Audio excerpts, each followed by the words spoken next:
(7장 1절) 이 멜기세덱은 살렘 왕이요 지극히 높으신 하나님의 제사장이라. 여러 임금을 쳐서 죽이고 돌아오는 아브라함을 만나 복을 빈 자라. 아브라함이 일체 10분의 1을 그에게 나눠주니라. 그 이름을 번역한즉 첫째 의의 왕이요 또 살렘 왕이니 곧 평강의 왕이요 아비도 없고 어미도 없고 족보도 없고 시작한 날도 없고 생명의 끝도 없어 하나님의 아들과 방불하여 항상 제사장으로 있느니라. 7장에서 본격적으로 멜기세덱에 대한 얘기가 나오죠. 멜기세덱이 살렘 왕이라고 나오죠.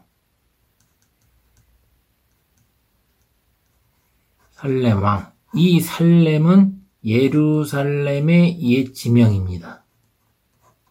왜 살렘 왕이냐? 이 부분에 대해서는 성경에서 구체적으로 설명이 없습니다. 구체적으로 설명이 없는데 하나님의 구속 섭리 가운데서 깊이 생각을 해보면 왜 살렘 왕인지 알 수가 있습니다.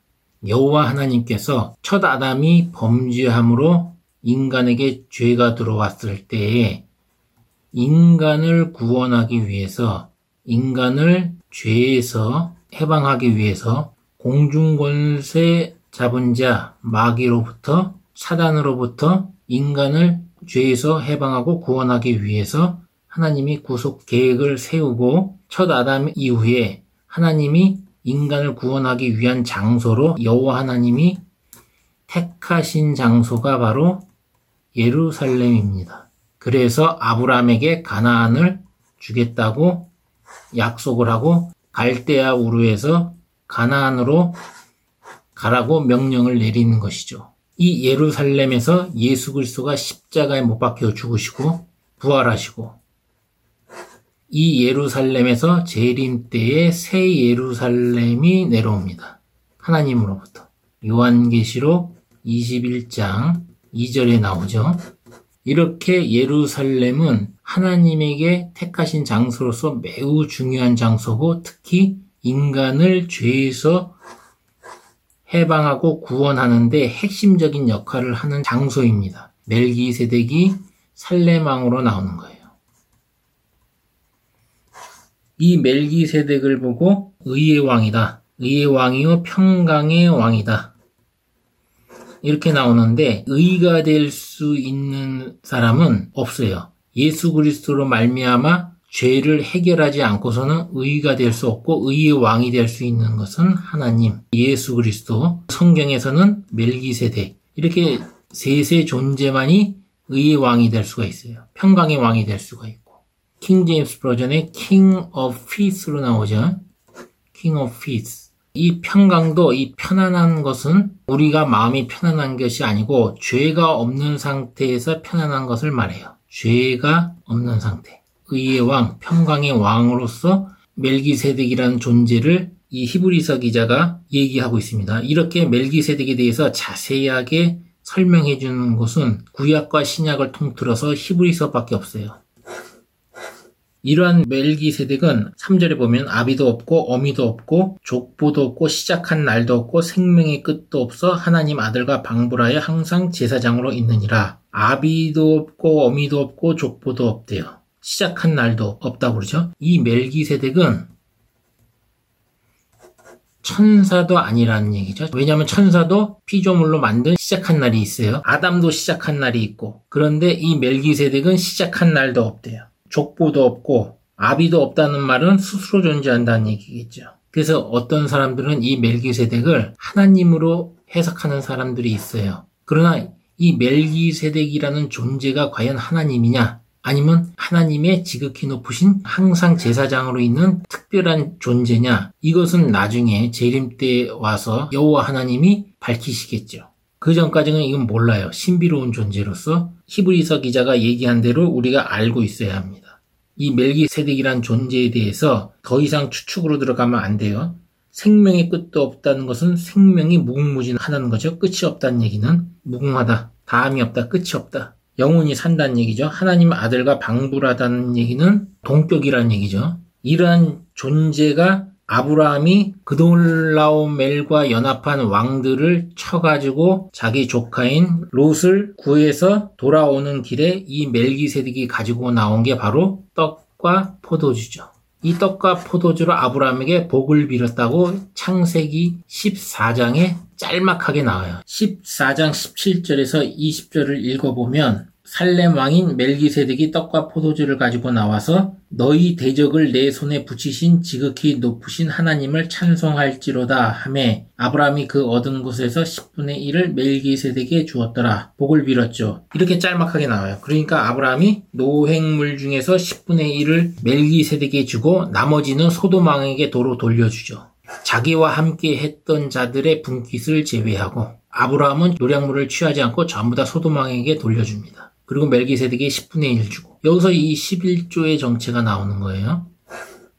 11조에 대해서 구체적으로 좀 이따 얘기할 것인데 어쨌든 7장 1절에서 3절까지는 이 멜기세덱의 정체가 나오고 아브라함을 만나서 복을 빌었다고 나옵니다. 그 복은 물질적인 복이 아닙니다. 아브라함에게 준 복은 물질적 복이 아니라 예수 그리스도를 이 땅에 보내겠다는 그 복이에요. 영적인 복이에요. 이 복으로 말미암아 아브라함의 자손뿐만 아니라 천하 만민이 영생을 할 수 있는, 죄에서 해방할 수 있는, 구원할 수 있는 문을 열어주고 대적의 문을 너에게 붙여서 영적으로 아브라함의 자손인 너와 사단의 세력, 마귀의 세력과 싸워서 최종적으로는 승리할 것이라는 것을 말하는 그 복이죠. 요한계시록 12장 17절에 나오죠.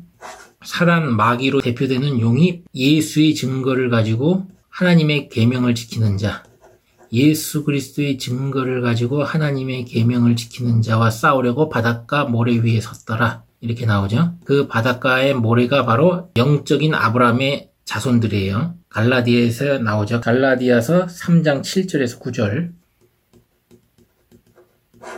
그 부분을 읽어보세요. 4절. 이 사람이 어떻게 높은 것을 생각하라. 조상 아브라함이 노략물 중 좋은 곳으로 10분의 1을 저에게 주었느니라. 레위의 아들들 가운데 제사장의 직분을 받은 자들이 율법을 쫓아 아브라함의 허리에 난 자라도 자기 형제인 백성에게서 10분의 1을 취하라는 명령을 가졌으나 레위 족보에 들지 아니한 멜기세덱은 아브라함에게 10분의 1을 취하고 그 약속 얻은 자를 위하여 복을 빌었나니 패일어나고 낮은 자가 높은 자에게 복빌을 받느니라. 또 여기는 죽은 자들이 10분의 1을 받으나 저기는 산다고 증거를 얻은 자가 받았느니라. 또한 10분의 1을 받은 레위도 아브라함으로 말미암아 10분의 1을 바쳤다 할 수 있나니 이는 멜기세덱이 아브라함을 만날 때 레위는 아직 자기 조상 허리에 있었음이니라. 10절까지 읽었어요. 레위인은 이스라엘 백성에게 11조를 받아요. 율법에 따라서. 왜냐하면 레위인은 가나안에 들어갔을 때에 11지파는 전부 하나님으로부터 땅을 하나씩 분할을 받았지요. 그러나 레위인은 분할이 없어요. 자기 기업이 없고 하나님의 회막 그리고 나중에 세워질 성전에서 하나님과 인간 사이에서 이런 죄를 구원하는 해방하는 예수 그리스도의 그림자로서 회막과 성전에서 하나님의 일을 담당하는 일을 기업으로 받은 자들이죠. 그래서 땅이 없기 때문에 이스라엘의 11지파에게 10분의 1을 받아서 그 11조를 먹었던 그 레위 지파들은 이스라엘 백성에게 레위인들이 11조를 받았지만 멜기세덱은 이런 레위 지파도 아닌데 아브라함에게 11조를 받았다. 그리고 이 레위인도 아브라함의 후손들이니 아브라함이 멜기세덱에게 11조를 바쳤듯이 이 레위인도 결국은 멜기세덱에게 11조를 바친 것과 같다. 이렇게 설명하고 있습니다. 여기서 간략하게 11조에 대해서 제가 얘기하겠습니다. 바이블 스토리에서도 제일 처음에 가인과 아벨 그리고 예수 그리스도라는 제목으로 첫 번째 11조 그 다음에 바이블 스토리 두 번째 11조에서 타락한 제사장 예를 들면서 11조 얘기를 했는데 11조가 무엇인지 간략하게 얘기를 하고 넘어가야겠죠. 히브리서 7장에 멜기세덱과 11조에 관한 얘기가 계속 나오니까 이 11조의 정의가 뭐냐. 구원을 받아야 할 자가 구원을 하는 자에게 주는 게 11조입니다. 아브라함이 멜기세덱에게 11조를 준 것은 이 멜기세덱은 하나님 아들과 방불한 지극히 높으신 하나님 여호와 하나님의 제사장으로서 아브라함이 장차 오실 예수 그리스도의 복을 빌은 이 멜기세덱을 통해서 자기와 자기 후손들을 죄에서 해방하고 구원해 달라는 의미로 이 멜기세덱이 영적으로 11조를 준 겁니다. 그것이 아브라함이 멜기세덱에게 준 11조가 그림자고 예수 그리스도가 십자가에 못 박혀 죽으시고 부활하셔서 인간을 죄에서 해방함으로써 여호와 하나님 보시기에 최고의 11조가 되었죠. 친히 자신의 육체를 죽음으로 순종시켜서 그 실체를 미리 예표로서 보여준 것이 바로 이 아브라함이 멜기세덱에게 11조를 준 거예요. 그런 11조는 크게 세 부분으로 나눠져요. 먼저 첫 번째, 제사장과 회막과 성전에서 일하는 레위인들에게 돌아가는 11조. 이것은 민수기 18장 25절에서 28절까지 나옵니다. 민수기 18장 25절에서 28절을 읽어보면 이스라엘 백성들이 레위인들에게 11조를 주고 그 11조를 받은 레위인들은 그 11조 중에 다시 10분의 1인 11조를 또 다시 추려서 하나님에게 거제 형식으로 제사를 드려요. 그리고 그 거제 형식으로 드린 10분의 1은 아론 대제사장 분깃으로 돌아갑니다. 그러니까 11조 구조가 그렇게 돼 있어요. 이스라엘 백성들이 11조를 내면 그 11조를 레위인들이 받아서 다시 10분의 1을 추려서 아론 대제사장에게 분깃으로 돌아가게 하는 10분의 1을 줍니다.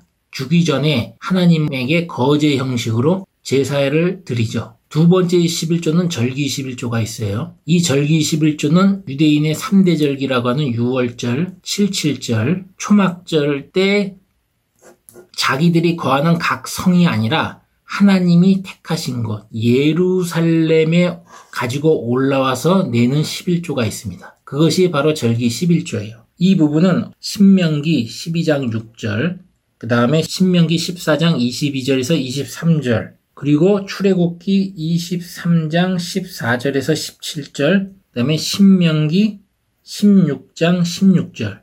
요 네 구절을 통해 가지고 이 절기 11조는 6월절, 77절, 초막절 때 가지고 올라와서 예루살렘에서 하나님께 드려야 된다는 것을 알 수가 있습니다.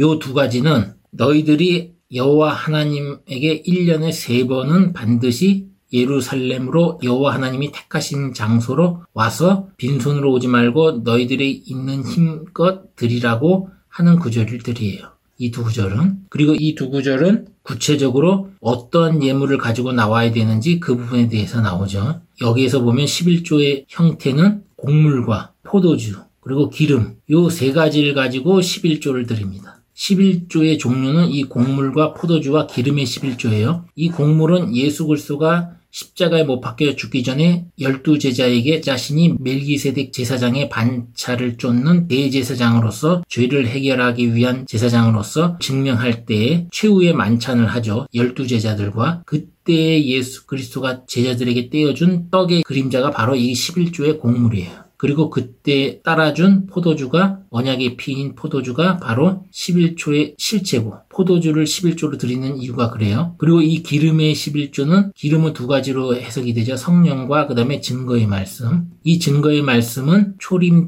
때의 예수 그리스도와 재림 때의 예수 그리스도가 이 땅에 와서 구약의 선지자와 신약의 제자들이 말한 모든 말씀을 이루는 그러한 실상의 증거의 말씀을 기름으로 표현해요. 이것도 전부 다 인간의 죄에서 해방하고 초림 때 구원의 문을 열고 재림 때 구원을 완성하는 모든 행위와 관련되어 있어요. 그래서 곡물과 포도주와 기름의 11조를 드리는 겁니다. 다른 걸로 11조를 드리는 게 아니고. 그래서 이것을 알면 11조는 구원받아야 할 자가 구원을 하는 자에게 주는 게 11조라는 걸 알고 예수 그리스도가 십자가에 못 박혀 죽으신 이후에 십자가에 못 박혀 죽으시고 부활하신 이후에는 그래서 11조가 없는 거예요.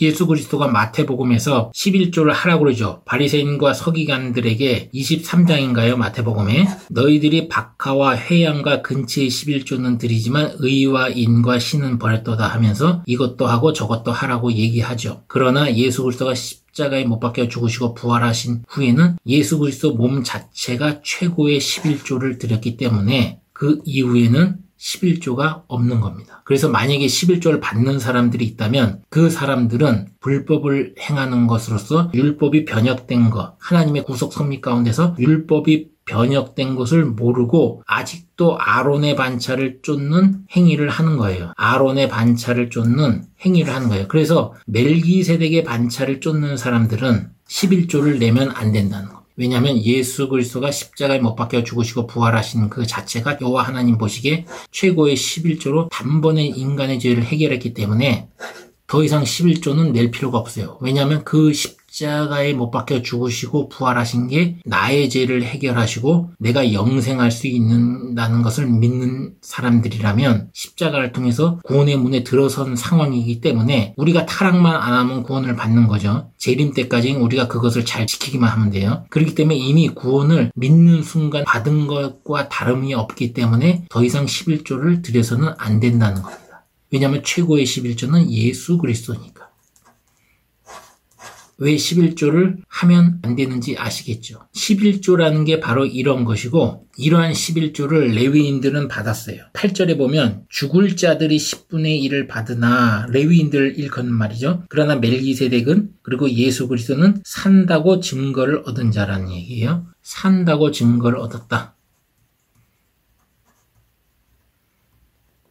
그 생명이 무궁무진해서 그 생명으로 말미암아 영원히 살 수 있는 자예요. 산다고 증거를 얻었다. 예수 그리스도를 믿는 자들마다 누구나 예수 그리스도의 십자가의 피의 은혜로 산다고 증거를 얻은 자라고 볼 수 있죠. 그래서 우리는 11조를 되지 않습니다. 더 이상 필요가 없어요. 그리고 아브라함보다 멜기세덱이 훨씬 높은 자라는 것을 히브리서 기자가 7절에서 얘기하죠. 높은 자가 낮은 자에게 복을 빌어주죠. 낮은 자가 높은 자에게 복빔을 받고. 자, 그 다음 11절. 레위 계통의 제사 직분으로 말미암아 온전함을 얻을 수 있었으면 백성이 그 아래서 율법을 받았으니 어찌하여 아론의 반차를 쫓지 않고 멜기세덱의 반차를 쫓는 별다른 한 제사장을 세울 필요가 있느뇨. 레위 계통의 아론의 반차의 제사장의 직분으로는 온전함을 얻을 수 없다. 그래서 멜기세덱의 반차를 쫓는 별다른 한 제사장인 예수 그리스도를 세웠다. 온전함을 얻을 수 없다. 온전함을 얻을 수 없다는 얘기는 뭐예요? 근본적으로 이 레위인들은 자기 자신도 이 첫 아담의 범죄함으로 인해서 원죄가 있고 또 인간이기 때문에 자범죄를 져요. 근본적으로 양과 소를 잡는 것으로는 양과 소의 생명이 한정되어 있기 때문에 1년에 한 번씩 그래서 제사를 지내죠. 1년 된 양을 가지고 나와서 1년씩 연기를 하면서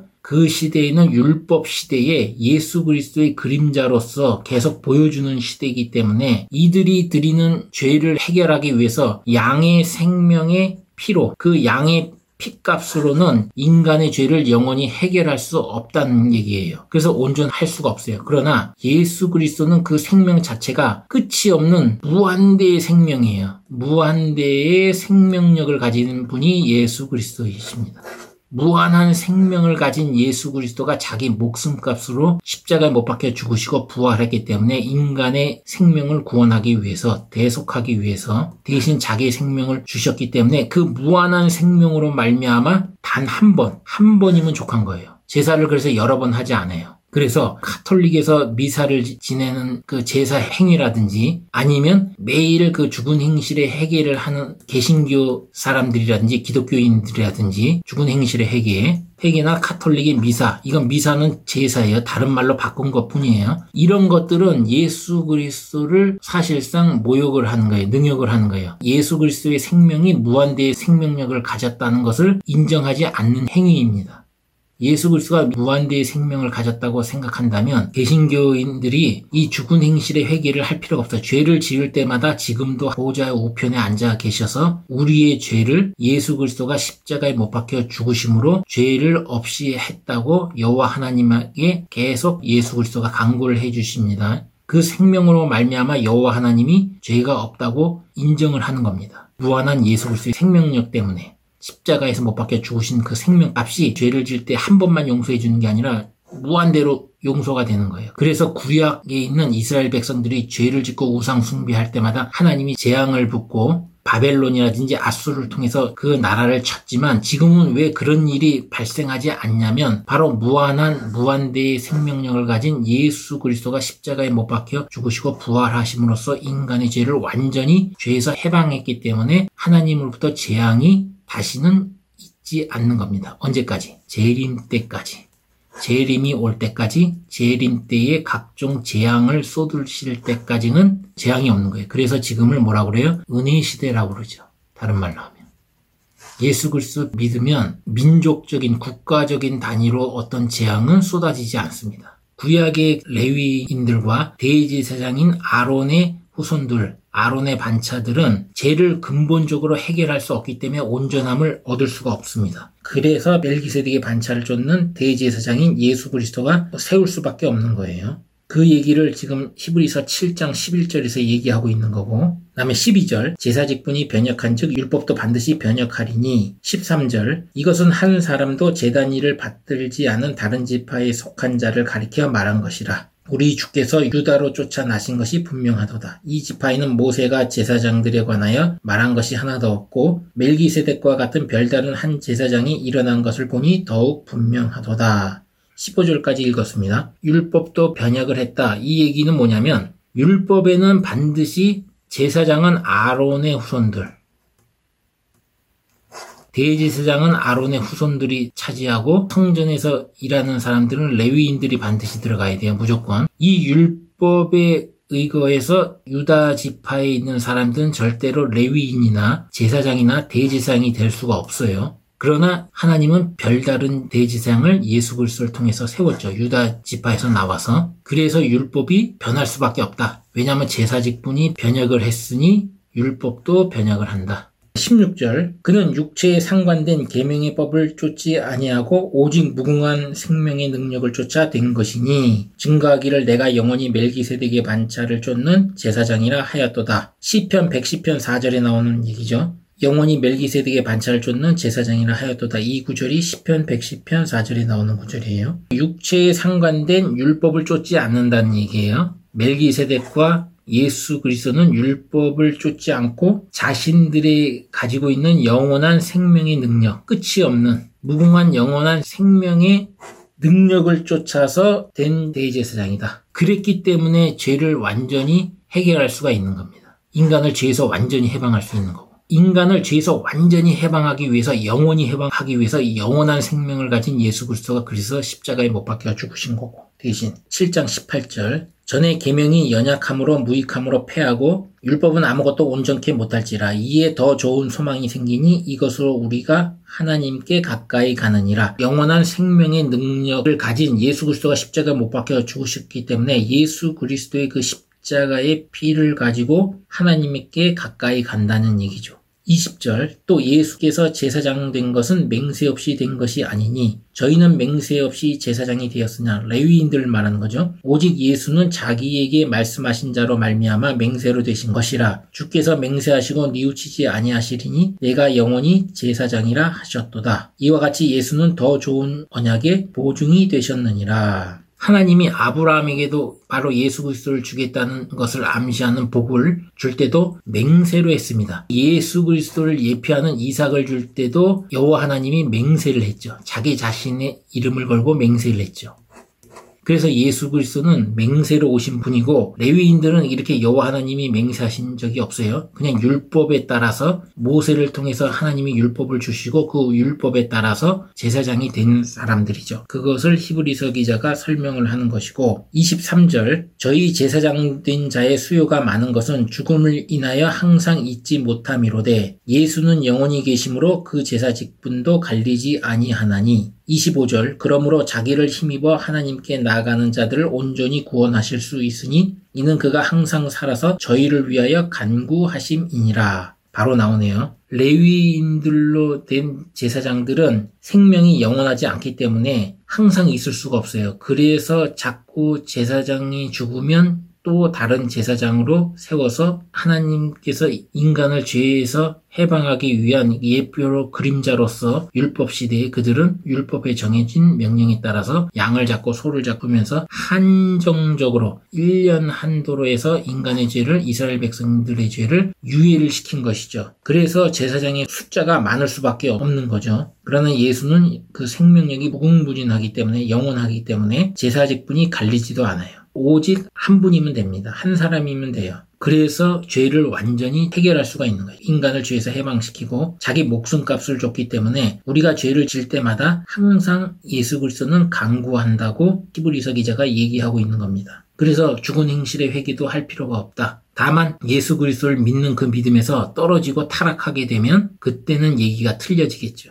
26절, 이러한 대제사장은 우리에게 합당하니 거룩하고 악이 없고 더러움이 없고 죄인에게서 떠나 계시고 하늘보다 높이 되신 자라. 27절, 저가 저 대제사장들이 먼저 자기 죄를 위하고 다음에 백성의 죄를 위하여 날마다 제사 드리는 것과 같이 할 필요가 없으니 이는 저가 단번에 자기를 들여 이루셨음이니라. 율법은 약점을 가진 사람들을 제사장으로 세웠거니와 율법 후에 하신 맹세의 말씀은 영원히 온전케 되신 아들을 세우셨느니라. 이렇게 얘기하면서 히브리서 7장이 끝납니다. 예수 그리스도는 죄에서 떠나 계시고 하늘보다 높이 되신 자고 더러움이 없고 거룩하고 악이 없다. 악이 없기 때문에 이러한 대제사장이 우리에게 합당하다. 이전에 있는 레위 제사장들보다 훨씬 낫다는 얘기죠. 27절에 보면 레위 제사장들은 자신들의 원죄와 자범죄를 가지고 있기 때문에 백성들의 이런 속죄제를 드리기 위해서는 자기의 죄부터 먼저 해결을 해야 돼요. 자기의 죄부터. 그래서 백성들의 속죄제를 드리기 전에 자기의 속죄제를 먼저 드립니다. 그리고 나서 백성들의 속죄제를 진행을 해서 1년간 유예를 시키죠. 이런 행위를 계속 반복을 하는 거예요. 레위의 반차를 쫓는 제사장들은. 그러나 예수 그리스도는 생명이 무궁무진하기 때문에 무한대의 생명을 가지고 있기 때문에 자기 자신을 단번에 십자가에 못 박혀 죽으시고 부활하심으로써 더 이상 날마다 제사를 드릴 필요가 없다는 얘기죠. 그리고 예수 그리스도 자신이 죄가 자체가 없기 때문에 이렇게 번거로운 레위 제사장들처럼 인간의 속죄제를 드리기에 앞서서 먼저 자기의 죄를 해결하기 위해서 속죄제를 드릴 필요가 없다. 한번 예수 그리스도의 십자가의 죽으심과 부활하심을 믿으면 더 이상 제사를 지낼 필요가 없다. 왜냐? 무한대의 생명력을 가진 예수 그리스도가 십자가에 못 박혀 죽으시고 부활하심으로써 나의 죄를 짊어지시고 나의 죄를 해결했기 때문에 나는 죄에서 해방이다. 구원이다. 그렇기 때문에 더 이상 제사가 필요가 없다는 것이죠. 더 이상 11조도 필요가 없다는 것입니다. 이미 내가 구원을 받았는데 더 이상 11조를 드릴 필요가 없죠. 창세기 28장에 야곱이 하나님에게 11조를 서원할 때 왜 서원을 한 거예요? 자기 형인 에서로부터 자기의 목숨을 구해달라는 것이죠. 자기가 어디로 가든지 자기의 목숨을 지켜주고 보호해달라는 거죠. 구원해달라는 거예요. 그게 되면 자기가 돌아왔을 때에 11조를 내겠다고 서원을 했죠. 그걸로 끝나요. 11조를 실제로 야곱이 냈는지 안 냈는지 그 부분은 창세기에 기록되어 있는 바가 없어요. 그냥 서원한 부분만 기록이 되어 있는 겁니다. 그래서 11조는 구원을 받아야 할 자가 구원하는 자에게 주는 거고 이미 예수 그리스도가 우리를 구원을 했기 때문에 더 이상 11조를 드릴 필요가 없고 여호와 하나님 입장에서 시각에서 보면 최고의 11조는 이미 생명력이 무한대이신 영원하신 예수 그리스도가 자기 몸 자체를 십자가에 못 박혀 죽이시고 내던져서 죽음으로 순종함으로써 여호와 하나님에게 영원한 생명력을 가진 예수 그리스도 생명력으로 목숨으로 최고의 11조를 드린 겁니다. 그래서 11조가 더 이상 필요 없어요. 이 히브리서 7장 1절에서는 멜기세덱이 하나님 아들과 방불한 살렘 왕이다. 의의 왕이고 평강의 왕이다 라고 정체를 밝히고 이 멜기세덱의 반차를 쫓는 분이 바로 예수 그리스도다. 그리고 레위인들은 첫 아담의 범죄함으로 인해서 그 한계 때문에 원죄와 자범죄를 가지고 있어서 인간의 죄를 근본적으로 해결할 수 없고 해방할 수 없는 한계가 있어서 온전하지 못하기 때문에 온전하신 별다른 대제사장인 멜기세덱의 반차를 쫓는 예수 그리스도를 여호와 하나님이 세우신 것이고 그 세우신 분이 자기 몸을 십자가에 못 박혀 죽으시고 부활하심으로써 자기 목숨을 내던져서 단번에 인간을 죄에서 해방했다. 온전함을 이루셨다. 이런 11조도 예수 그리스도의 십자가에 못 박혀 죽으심과 부활하심으로써 완성이 되었기 때문에 더 이상 11조를 할 필요가 없다. 이 얘기를 아론의 반차를 쫓는 제사장, 레위인들과 멜기세덱을 비교하면서 히브리서 기자는 11조에 대해서 그리고 멜기세덱과 인간의 근본적인 죄에서 해방되는 문제에 대해서 히브리서 7장에서 얘기하고 있는 겁니다. 그리고 마지막으로 왜 멜기세덱이 살렘 왕이냐? 바로 하나님의 구속 섭리 가운데서 여호와 하나님께서는 인간의 죄를 해방하고 이 구원을 완성하기 위해서 오실 재림 예수 때까지, 초림 예수와 재림 예수 때까지 여호와 하나님은 이 문제를 해결하기 위해서 택하신 장소가 있는데 그곳이 바로 예루살렘이다. 그래서 이 택하신 장소에서만 11조를 가지고 와야 하는 절기 11조가 있고 그 11조를 받아야 할 영원한 영적인 대제사장인 살렘 왕인 멜기세덱이 거기에 있어야 하는 겁니다. 그래서 멜기세덱이 살렘 왕이 될 수밖에 없다. 하나님은 재림 때까지 이 예루살렘을 절대 포기하시지 않는다. 솔로몬이 우상 숭배로 인해서 이스라엘 백성들이 멸망을 하고 1948년에 이스라엘이 다시 들어왔었지만 그 솔로몬 성전에는 세미라미스를 뜻하는 알라를 믿는 세미라미스를 뜻하죠. 제가 태양신 바알에서 얘기했어요. 이슬람교의 알라는 여호와 하나님이 아니라 니무롯의 처인 태양신 그 바알의 처인 세미라미스를 뜻한다고 했어요. 이 알라가 이 솔로몬 성전이 없어진 자리에 여호와 하나님이 계셔야 할 예수 그리스도를 예표하는 이삭을 번제로 드리려고 했던 그 모리아산 위에다가 솔로몬 성전을 지었는데 솔로몬의 우상 숭배로 말미암아서 바알과 동격인 몰렉과 그모스와 세미라미스의 다른 이름인 아스다롯의 우상 숭배를 해서 솔로몬 성전이 허물어지고 허물어진 자리에 스룹바벨 성전이 세워졌지만 역시 우상 숭배로 말미암아서 스룹바벨 성전도 파괴되고 에돔 출신인 이방인인 헤롯이 헤롯 성전을 지었지만 그 헤롯 성전에서도 모세의 자리에 앉아서 서기관과 바리새인들이 외식을 하고 회치라는 무덤을 만들어놨기 때문에 결국 헤롯 성전도 파괴되고 그 자리에 지금 이슬람의 세미라미스인 알라를 추종하는 황금사원이 들어있어서 이 황금사원을 지어놓은 상황이죠. 그러나 하나님은 절대 예루살렘을 포기하시지 않는다. 반드시 재림 때에 구원을 완성하실 때에 무기또골짜기인 아마게돈에서 큰 전쟁하고 예루살렘을 회복하는 일이 반드시 발생한다. 그리고 예수 그리스도를 십자가에 못 박아 죽였던 이스라엘 백성들도 모세를 통해서 율법을 통해서 절기를 주신 그 속죄절에 나팔절 다음에 있는 속죄절이죠. 속죄절 다음이 초막절이고 이 속죄절에 회개할 심령을 부어주셔서 여호와 하나님이 그래서 이스라엘 백성들도 예수를 메시아로 그리스도로 받아들이는 그 시기가 온다. 그리고 마지막에 절기 11조인 이 초막절에 영적인 초막, 즉 초막이 완성이 되는 시기가 오는 게 바로 재림이고 그 영원한 완성된 초막이 바로 계시록 21장 2절에 나오는 새 예루살렘 성이다. 하나님으로부터 내려오는 새 예루살렘 성이고 이것이 바로 초막절의 진정한 의미다. 그리고 이 초막절은 이 초막절 때 바로 초림 예수가 십자가에 못 박혀 죽으시기 위해서 초막절에 바로 예수 그리스도가 동정녀 마리아에게서 잉태하시고 태어나신 날짜가 바로 초막절이고 재림 때도 어느 때인지는 모르나 정확히 연도는 모르겠으나 초막절 때 오실 것이다. 다만 재림 때 오실 기간을 예측할 수 있는데 다니엘서에 나오는 2300주야를 계산하면 나오는데 그 기준점, 멸망에 가증한 작은 뿌리 쓰는 그 기준점을 정확히 알아야 예수 그리스도가 재림에 오는 연도의 초막절을 알 수가 있습니다. 근데 이 작은 뿌리 쓴 것이 AD 538년이라고 우리는 알고 있는데 우리가 놓치는 부분이 있을 수가 있어요. 어쨌든 이렇게 구원의 완성을 하기 위해서 멜기세덱의 반차를 쫓는 대제사장이신 예수 그리스도가 별다른 대제사장으로 오셔서 십자가에 못 박혀 죽으시고 죄에서 인간을 완전히 해방했다. 누구나 이것을 믿기만 하면 된다. 영원한 무한대의 생명력을 가진 예수 그리스도가 십자가에 못 박혀 죽으셔서 나의 죄를 해결했기 때문에 다만 재림해 올 때까지 우리가 이 믿음을 저버리고 벗어난다면 무한대의 예수 그리스도의 그 은혜에서 벗어나기 때문에 심판만 기다려야 할 뿐이겠죠. 이것이 바로 하나님의 구속섭니다. 그리고 11조의 진정한 의미를 이 강의를 들었으면 이제는 알 겁니다. 그래서 11조를 하는 사람들은 아론의 반차를 쫓는 레위인들과 같은 길을 가는 것이고 11조를 하지 않는 사람들은 멜기세덱의 반차를 쫓는 예수 그리스도를 대제사장인 예수 그리스도를 따라서 예수 그리스도로 말미암아 제사장이 된 우리가 그 길로 따라가는 길이 될 것이다. 11조를 하지 않는 것이. 이렇게 결론을 내고 마치겠습니다. 이상입니다.